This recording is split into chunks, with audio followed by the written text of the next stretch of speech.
बोलिए श्री कृष्ण बलदेव जी की जय, उमापति महादेव जी की जय, बांके बिहारी लाल की जय, पूज्य गुरुदेव भगवान की जय। जय श्री राम, जय श्री राम, जय जय श्री राम। प्रिय भगवत प्रेमियों, हम सब बहुत ही भाग्यशाली हैं जो अपने जीवन के सही तरीके से समझ पाते हैं। सज्जनों, आज हमसे किसी ने पूछा है कि क्या करें कि जीवन ठीक रहेगा, जीवन में व्यवस्था बनी रहेगी, जीवन में नियम रहेगा। तो सज्जनों, इस जीवन का एक ही नियम है कि हम प्रकृति के नियमों में ढल जाएं, तभी जाके ये जीवन सुंदर बन पाएगा, अन्यथा नहीं बनेगा। सज्जनों, प्रकृति का नियम क्या है ये आप सब जानते हैं। देर रात तक जागना आपके सेहत के लिए हानिकारक है। देर रात भोजन करना आपके स्वास्थ्य के लिए ठीक नहीं है। देर तक किसी से फोन पर बात करना ये भी आपके मन के लिए ठीक नहीं है। देर रात तक मोबाइल चलाना ये भी ठीक बात नहीं है। जितनी आवश्यकता है उतना ही आप उसको इस्तेमाल करिए। तो सज्जनों, प्रकृति का कुछ नियम यही था कि हम सब प्रकृति के साथ तालमेल बना के उसके साथ चलें। आप जानते हैं, जब लोग डॉक्टर के पास जाते हैं तो डॉक्टर यही कहता है कि 8 घंटे की नींद ले लीजिए, थकान दूर हो जाएगा। सज्जनों, 8 घंटा क्या 10 घंटा सोने के बाद भी लोगों के थकान दूर नहीं होता है। इसके पीछे एक ही कारण है कि आप अपनी ऊर्जा को इतना ज्यादा डिस्ट्रीब्यूट कर रहे हैं, इतना ज्यादा उसको खत्म कर रहे हैं और ऊर्जा कहीं से आप एकत्र नहीं कर पा रहे हैं। यही थकान का कारण है और कोई कारण नहीं है। सज्जनों, जब आप ऊर्जा वेस्ट करते हैं, आप ऊर्जा ज्यादा कहीं खर्च कर रहे हैं, तो आपको ऊर्जा प्राप्त भी तो करना पड़ेगा। मोबाइल हाथ में पकड़ते हैं तो जब तक ये हाथ में रहता है आपकी ऊर्जा चूसता है ये। जब तक आप सोते नहीं हैं, जागते रहते हैं, आप समझ लीजिए आपकी मौत बहुत नजदीक है। क्योंकि जो व्यक्ति रात में सोएगा नहीं वो बहुत जल्दी ही मर जाता है। क्योंकि जहां 10 साल जीना है वहां 5 साल में ही उम्र मुरा जाएगा। इसीलिए सज्जनों, हमारे संत महापुरुष जो थे वो रात्रि में विचरण नहीं करते थे, प्रेतों के तरह, पिशाचों के तरह सो जाते थे। सोते थे समय पर और समय पर 4 बजे प्रातःकाल उठ जाते थे। उठ के भगवान के चरणों में नतमस्तक होते थे और अपने दिनचर्या में लग जाते थे। और यही कारण था कि 90, 100 साल, 120 साल तक के जीवन जीते थे। कोई बीमारी नहीं थी, कोई रोग नहीं था, कोई दोष नहीं था। लेकिन सज्जनों, आज के समाज में देखा जाए तो जितनी सुविधाएं उपलब्ध हैं उतनी ही बीमारियां भी उपलब्ध हैं। इसीलिए आचार विचार और नियम में तो आपको ठीक करना होगा। थकान क्यों है? आज किसी से भी पूछिए, व्यक्ति कहता हम थक गए हैं। क्यों थके हो? थकने का क्या वजह है? कारण क्या है? सज्जनों, कारण ये कहीं स्पष्ट होता है कि आप रात में सोते नहीं हैं, जागरण करते हैं। और रात में जानते हैं कौन लोग जागते हैं? पिशाच जागते हैं, प्रेत जागते हैं, असुरी शक्तियां जागती है रात्रि में। इंसान मनुष्य रात्रि में सो जाता है और ये लोग विचरण करते हैं। तो हमारे कहने का तात्पर्य यही है कि अब आपको जानना है कि आप मनुष्य हैं कि प्रेत हैं कि पिशाच हैं, क्या हैं, क्योंकि देर रात तक पिशाच ही जागते हैं और जब सुबह होती है तो वो लोग विचरण करना बंद कर देते हैं। तो आज अगर किसी का भी जीवन ऐसा है तो समझ लीजिए कि मन पिशाच बन चुका है। इसीलिए सज्जनों, भगवान जो हनुमान जी हैं, भगवान कैसे बन गए? आज उनके जगह जगह पूजा की जाती है, क्योंकि उनके पास संसार के सारी डिग्री उपलब्ध है। कोई भी ऐसी डिग्री नहीं है कि जो उनके पास नहीं है। 8 सिद्धि 9 निधि के दाता, असबर दीन जानकी माता, ऐसा वर जानकी माता ने उनको दिया है कि संसार में वो वर किसी को भी प्राप्त नहीं हुआ। सज्जनों, लेकिन फिर भी इतनी विनम्रता क्यों है, इतना भाव क्यों है उनके अंदर? क्योंकि वो जानते हैं संसार की उपलब्धि कितना भी कर लो ये साथ नहीं जाएगा। संसार की तरक्की जितना भी कर लो ये ही छूट जाएगा, यही रह जाएगा। इतनी डिग्री है। हनुमान जी को ब्रह्मा जी ने कहा कि तुम्हें कोई भी अस्त्र हानि नहीं पहुंचा सकता है। सूर्य ने कहा कि तुम्हें कोई भी ताप सता नहीं सकता है।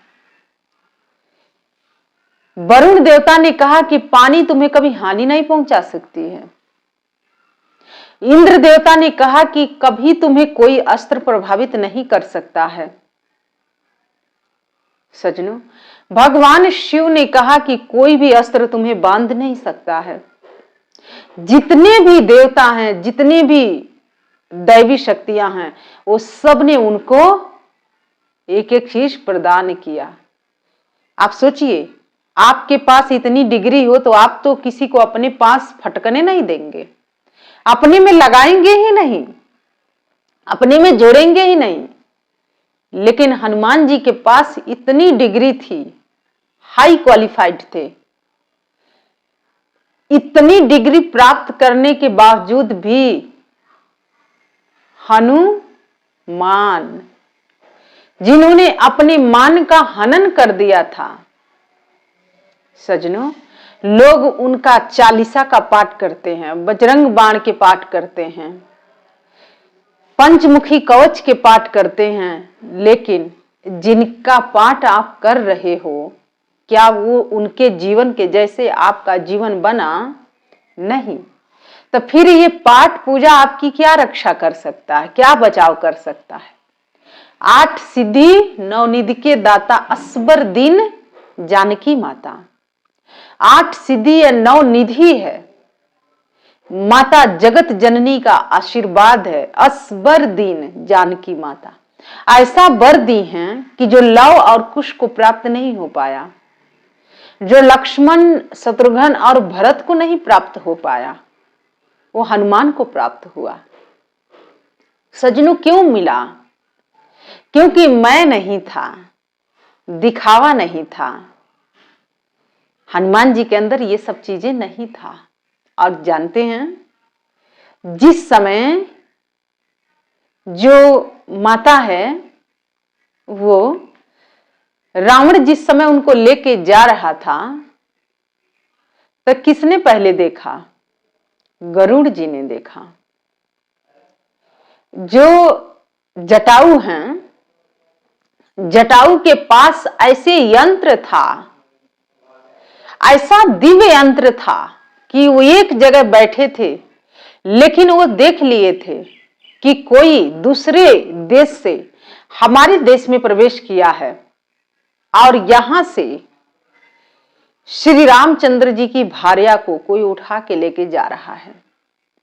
सज्जनों, वो ऐसा दिव्य यंत्र था उनके पास जो आज के समय में बनाया गया है कि आज आप किसी भी देश में रह के दूसरे देश की जानकारी ले सकते हैं। तो ये किसके पास था? जटायु के पास था। वो कहीं भी रहते थे अपने उस दिव्य यंत्र के माध्यम से देख लेते थे। और जब उन्होंने देखा तो सिर्फ देख के रह गए नहीं, वो जाते हैं और उससे कहते हैं कि तुम इन्हें छोड़ दो, या तो मुझसे युद्ध करो। और बहुत देर तक युद्ध हुआ। और उसने क्या किया, जैसे आज के समय में एरोप्लेन हो और उसके दोनों पंख कट जाए तो क्या एरोप्लेन उड़ सकता है? नहीं। ठीक इसी प्रकार से जटायु जी के साथ हुआ। उस एरोप्लेन के दोनों पंखों को काट दिया गया और काटने के बाद वो एरोप्लेन जो था वो नीचे जमीन पर आया। जटायु नीचे आते हैं और जो रावण है वो जानकी जी को लेके जाता है अपने विमान में बिठा के। सजनों, इधर भगवान श्री राम जो हैं खोजते हुए आते हैं तो जंगल में जटायु मिलते हैं और जटायु जी से पूछते हैं, आप देखिए सृष्टि के इतना बड़ा सत्ता है जो मनुष्य रूप में आया है, सब कुछ जानते हैं, सब कुछ पता है, लेकिन अभिनय कर रहे हैं, एक लीला कर रहे हैं। और वो कहते हैं कि क्या आपने सीता को देखा है? जटायु जो हैं वो कहते हैं कि हाँ, ये मेरे पंख दोनों कट गए हैं, उनके बचाने के लिए मैं गया था और वो लंका में चली गई हैं, रावण अपने विमान में बिठा के ले गया है। सजनों, एक दिव्य यंत्र था वो, जिन्होंने अपने यंत्र के माध्यम से देख लिया था उस विमान के अंदर कौन बैठा है और वो कहां लेके जा रहा है। भगवान श्री राम जो हैं वो कहते हैं कि आप मेरे पिता के मित्र थे। मित्र मतलब हमारे काका हो गए, काका श्री हैं। आज देखिए जिसने जन्म दिया उनकी सेवा वो नहीं कर पाए, उन्हें दाह संस्कार नहीं कर पाए, लेकिन जटायु जी के दाह संस्कार भगवान श्री राम ने किया और कहा कि मैंने अपने पिता के दाह संस्कार तो नहीं कर पाया, नहीं सम्मिलित हो पाया था, लेकिन आप मेरे पिता जैसे ही हैं, आप मेरे पिता हैं और ये दाह संस्कार मैं आपका संपन्न कर रहा हूं। सजनों, आप देखिए जिसके पुत्र हैं उसे नसीब नहीं हुआ, लेकिन जिसके पुत्र वो नहीं थे उनके उन्होंने संस्कार किया। तो जरूरी नहीं होता है कि कोई अपना ही अपना होता है, ऐसा नहीं होता है। ऐसे हमारे संत महापुरुष कहते हैं कि जो दुख के समय में हाथ थाम लेता है उससे बड़ा कोई रिश्ता नहीं होता है, उससे बड़ा कोई संबंध नहीं होता है। और जो दुख के समय अवहेलना करता है, अपमान करता है, उससे बड़ा कोई दुष्ट इस संसार में नहीं होता है। सजनों, इसीलिए जो जटायु थे उनको भगवान श्री राम ने दाह संस्कार क्यों किया? अपने पिता का नहीं किया, लेकिन जटायु जी के करते हैं। तो सजनों, भगवान श्री राम इससे ये समझाना चाह रहे हैं कि आप अपनों के पीछे मत भागो। अगर आपके जीवन में कोई बाधक है तो वो अपने लोग ही हैं, कोई और नहीं है। अपने अपने नहीं होते हैं। अगर आप दूसरे को भी अपना बनाओगे तो वो अपना हो जाएगा। इसीलिए भगवान श्री राम राजा दशरथ का संस्कार तो नहीं किए, लेकिन जटायु जी का संस्कार उन्होंने किया, विधि विधान से किया। और सजनों, इधर जो हनुमान जी से उनका मुलाकात हुआ तो जानते हैं हनुमान जी विनय भाव रखते हैं और उन्होंने संस्कृत का ऐसा उच्चारण किया कि जिसे सुन के भगवान श्री राम इतने मगुध हो गए, इतने प्रसन्न हो गए, और उन्होंने कहा कि हे लखन, ये सुग्रीव जी के सचिव है, क्योंकि जो सचिव होता है वही ऐसे मधुरता से उच्चारण वही कर सकता है, और ये सुग्रीव के सचिव यही है, क्योंकि इसने बहुत अच्छे से अपना भी परिचय दिया है और सुग्रीव जी का भी परिचय दिया है। इसके वाणी में इतनी मधुरता है, इसके वाणी में इतनी विनम्रता है, इसके मन के अंदर इतना भाव है, सचिव होते हुए भी इसने अपने मर्यादाओं का परिचय दिया है, और ये हमारी योग्य है। और सजनों, भगवान श्री राम ने उनको अपनी सेना में सम्मिलित किए, और इधर जिस समय हनुमान जी जा रहे थे, तो जानते हैं आप, ज्ञान तो आपके पास है लेकिन शांति नहीं है। शांति की खोज करने आज हनुमान जी जा रहे हैं, और शांति कौन है? माता सीता हैं, जो स्वर्ण के अंदर बैठी हुई हैं, जो स्वर्ण में बैठी हैं। एक स्वर्ण की नगरी है, भव्य नगर है, भव्य महल है, उसके अंदर बैठी हैं।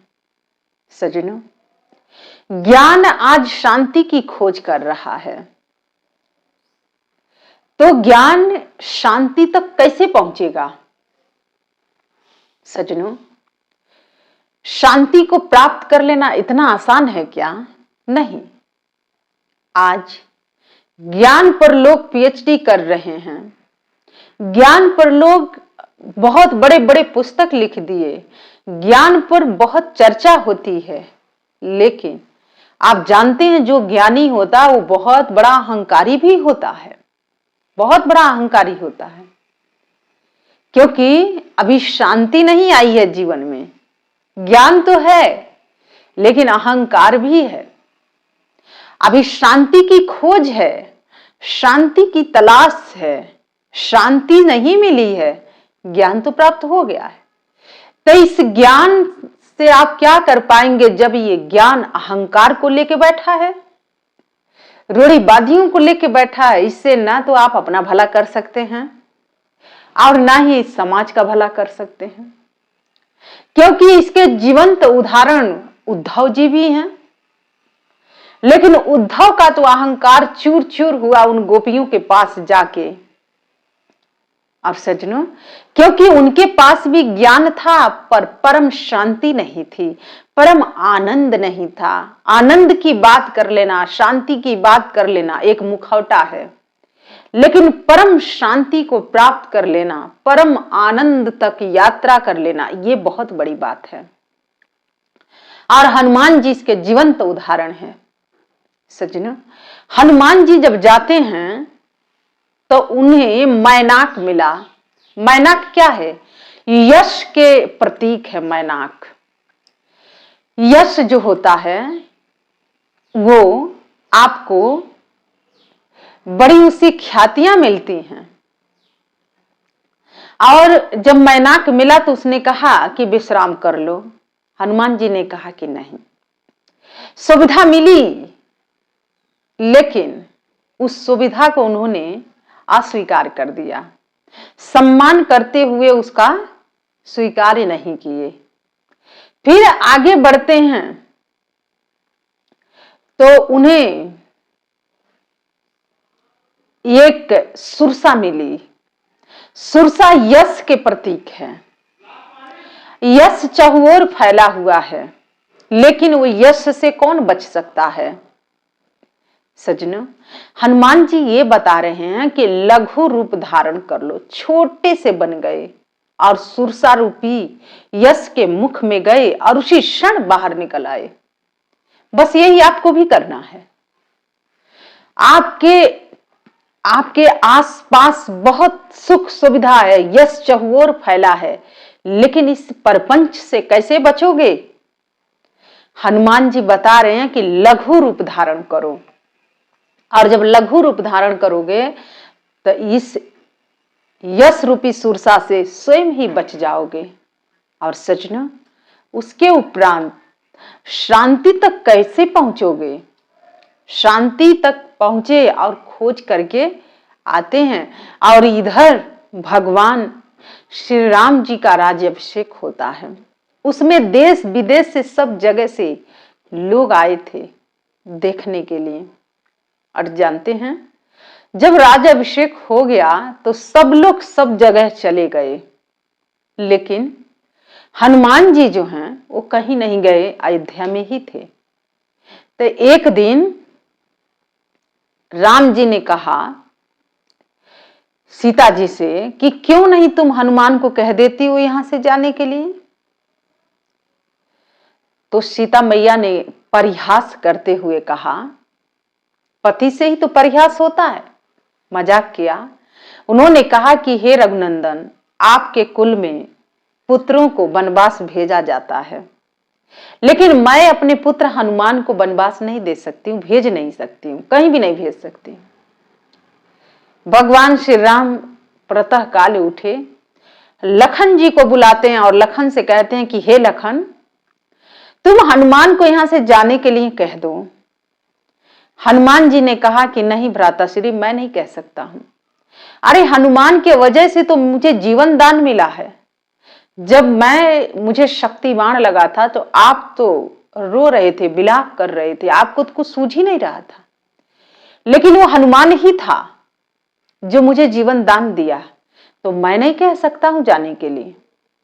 भरत जी से मिलते हैं और भरत जी से कहते हैं कि भरत, तुम तो कह सकते हो कि हनुमान यहां से चला जाए।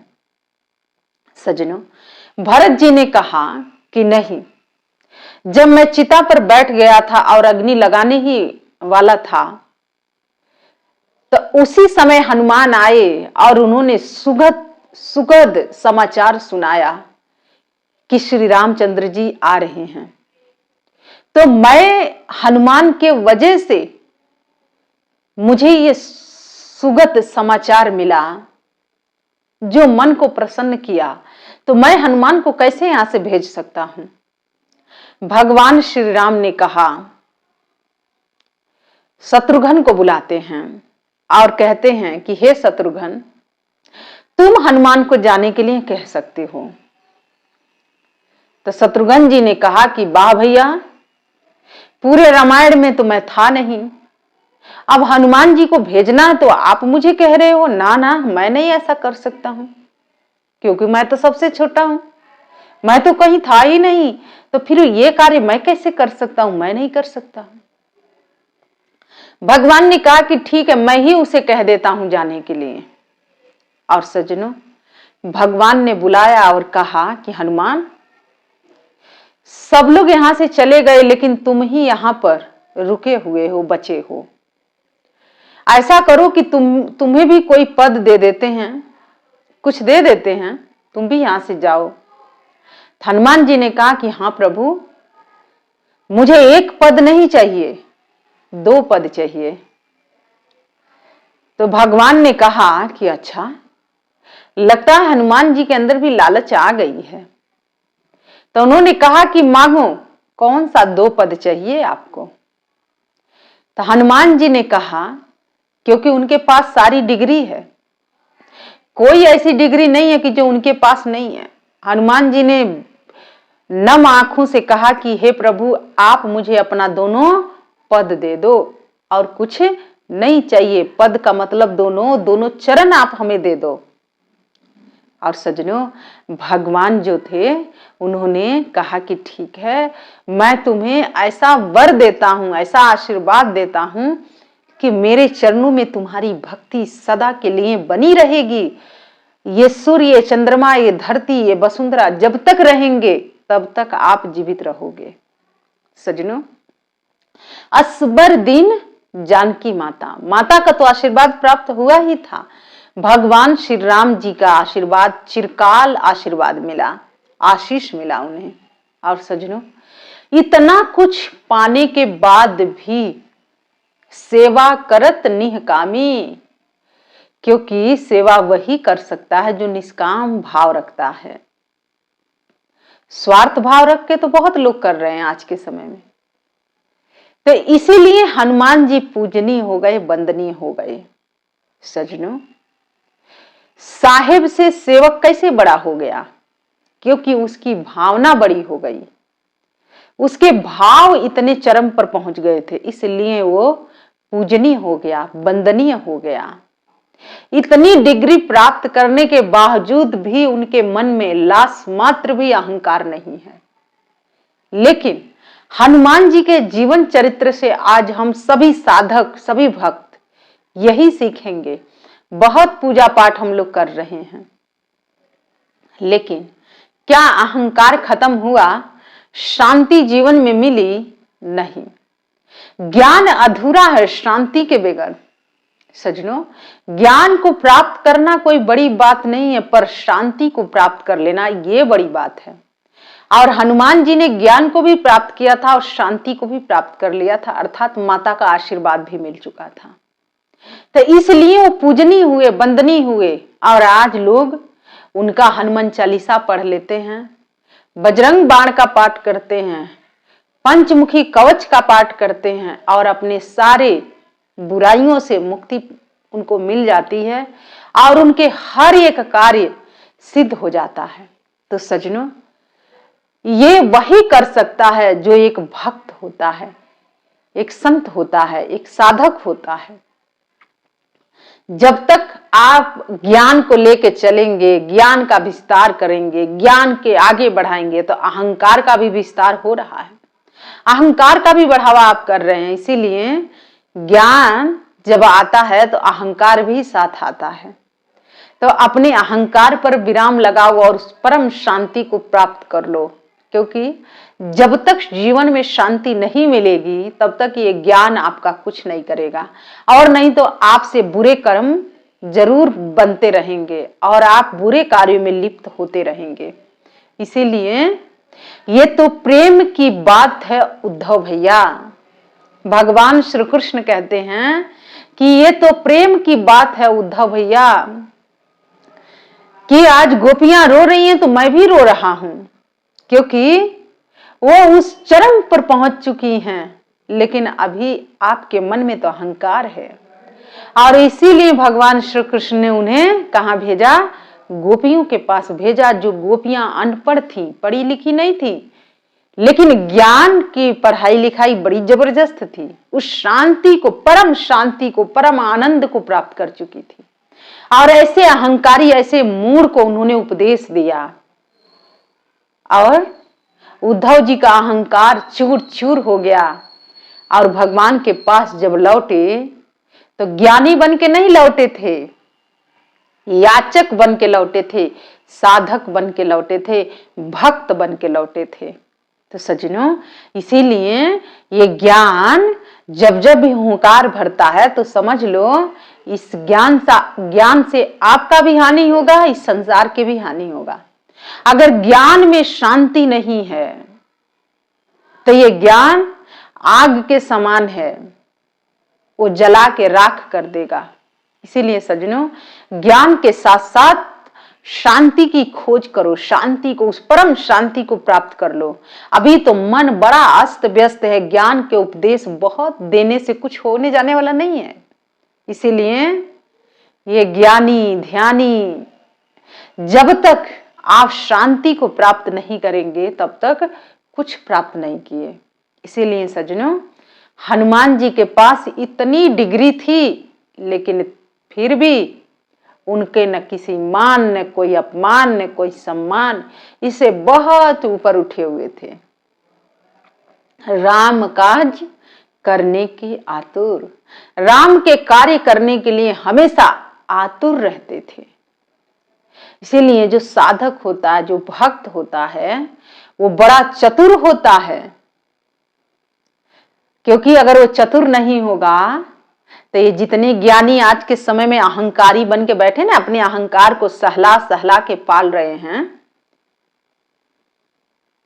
तो सज्जनों ये तभी स्पष्ट दिखता है जब आपके जीवन में शांति होगी, तो आप अहंकार को देख लोगे और आप उस अहंकार से वंचित रहोगे।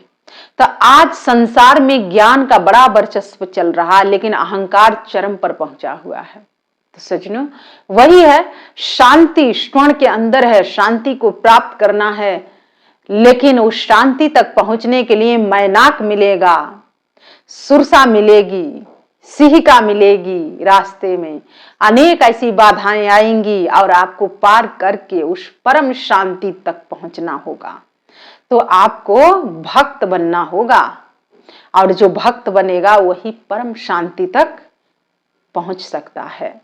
तो इसीलिए सज्जनों यही कुछ भाव था जो मैं आपके समक्ष लेकर उपस्थित हुई थी। किसी का प्रश्न था कि ये जीवन जीवन नहीं रह गया है, तो इसीलिए सज्जनों इस जीवन को बेहतरीन आप ही बना सकते हैं।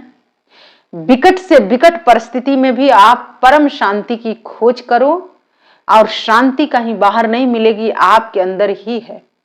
उस परम शांति में आप समाहित हो जाओ, कोई भी परिस्थिति आपको हिला नहीं सकती है, कुछ बिगाड़ नहीं सकती है। इसीलिए जो साधक होते हैं, जो भक्त होते हैं, उनके लिए छोटी मोटी परिस्थितियां कोई मायने नहीं रखती हैं। आगे बढ़िए, वीर तुम बढ़े चलो, धीर तुम बढ़े चलो, सामने पहाड़ है, सिंह सी दहाड़ है।